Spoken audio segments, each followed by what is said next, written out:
approche la campagne.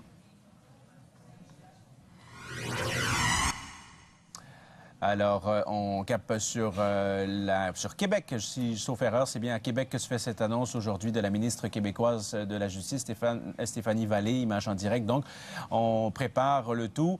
C'est à Montréal, c'est ce qu'on me confirme. Désolé pour cette méprise, mais que ce soit à Québec ou à Montréal, c'est la même chose. C'est une annonce concernant le soutien aux proches de victimes décédées à la suite d'actes criminels. Écoutons la ministre Vallée à l'instant. Merci de votre présence. Merci de l'intérêt que vous manifestez envers notre conférence de presse. Je tiens à saluer les partenaires qui sont ici parce que dans la salle, on a des partenaires avec lesquels on travaille, avec lesquels j'ai le plaisir de collaborer depuis plusieurs années. Alors, il y a dans la salle des représentantes et des représentants du réseau CAVAC et des différents CAVAC au Québec, des gens de l'AFPAD qui sont présents, Madame Roy.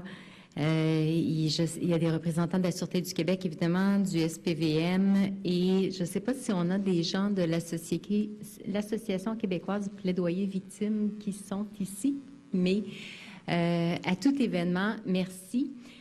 Vous savez, on est ici pour une belle démonstration de collaboration et de ce qui peut se faire lorsque, ensemble, on tente de trouver des solutions à des problèmes concrets qui affectent des citoyens et des citoyennes.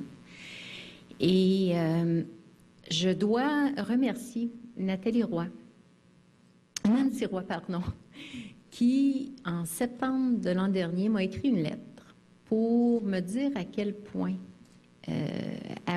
auprès de l'AFPAD, on était aux prises bien souvent avec une impossibilité de soutenir des familles qui ont vu un de leurs proches disparaître dans un contexte d'un acte criminel.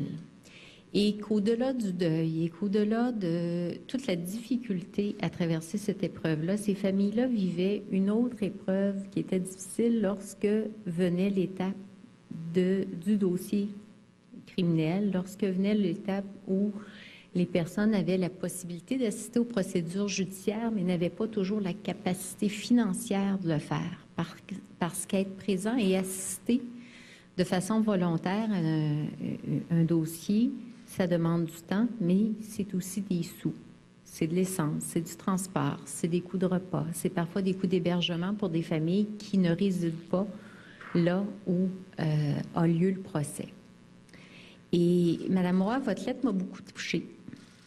Alors, au moment de la réception de la lettre, évidemment, il n'y avait pas de programme qui était en place. Et donc, j'ai demandé aux équipes du ministère de la Justice de se pencher sur la question et de voir comment on pouvait répondre à ce besoin qu'avaient les proches des victimes disparues suite à un acte criminel.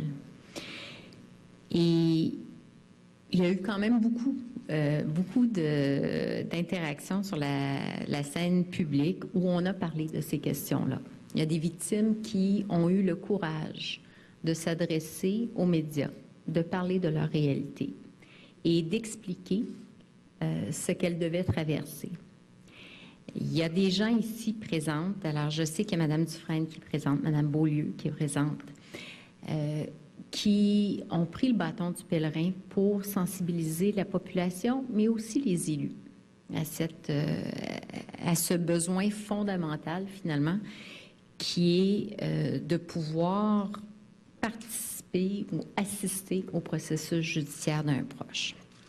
Donc, comme je vous le disais, j'ai mandaté le ministère de la Justice pour travailler avec ses partenaires, pour voir à mettre en place un programme qui pourrait répondre rapidement, efficacement aux besoins des proches lors d'un procès.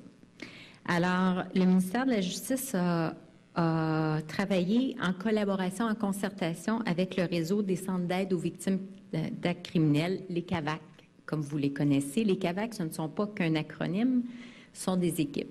Ce sont des femmes et des hommes qui sont entièrement dévoués au mandat qui est le leur et qui ont accepté de travailler en collaboration avec nous, ce qui nous permet aujourd'hui de procéder à une annonce qui est intéressante et qui surtout qui nous permet de franchir ce pas.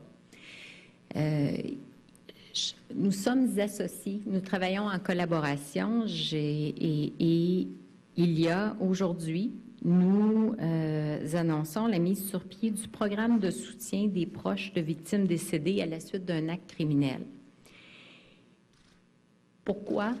Parce que c'est important de faciliter l'accès aux procédures judiciaires pour les proches, parce que l'accès aux procédures judiciaires, c'est un moment crucial pour les proches, c'est un moment crucial dans le processus de deuil, c'est un moment qui permet de contribuer à une meilleure compréhension, bien souvent, de l'événement traumatique, entendre ce qui s'est passé de vive voix et non pas par personne interposée, c'est important.